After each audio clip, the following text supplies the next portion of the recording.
Cette vidéo a pour but de vous présenter les modalités d'obtention du titre de votre bachelor en ressources humaines dans le cadre de votre année d'études à l'EDRH. La réalisation de ces modalités porte un caractère obligatoire dans la validation de votre diplôme et sa finalité est l'obtention de 60 crédits.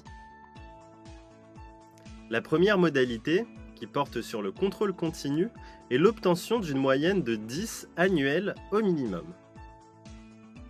Sachez que cette moyenne se calcule en faisant la moyenne de toutes vos unités d'enseignement et non de vos matières qui composent les unités d'enseignement. De plus, les unités d'enseignement se compensent. Avoir une unité d'enseignement inférieure à 10 n'est donc pas éliminatoire si une autre unité d'enseignement est là pour la compenser. À noter, les unités d'enseignement ont toutes le même coefficient. La seconde modalité est votre participation à l'examen national, compris dans l'unité d'enseignement 7. Cet examen s'étalera sur 2 jours consécutifs. À la suite de ce dernier, il vous est demandé d'obtenir une moyenne supérieure ou égale à 12 sur 20. La troisième modalité est la validation du grand oral, compris également dans l'unité d'enseignement 7, et est composée en 2 parties.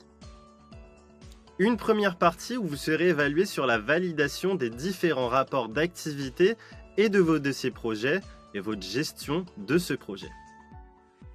Et une seconde partie qui est votre participation au grand oral de fin d'année où il vous est demandé d'avoir une moyenne de 12 sur 20 au minimum.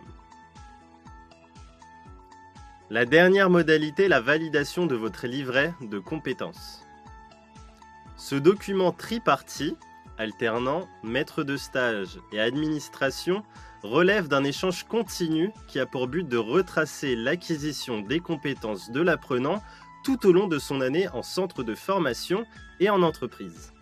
Il vous est demandé d'obtenir un score de 60% au minimum pour le valider. Vous retrouverez ce résumé ainsi que le détail de votre programme de formation dans votre box EDRH, accessible directement sur Edwige.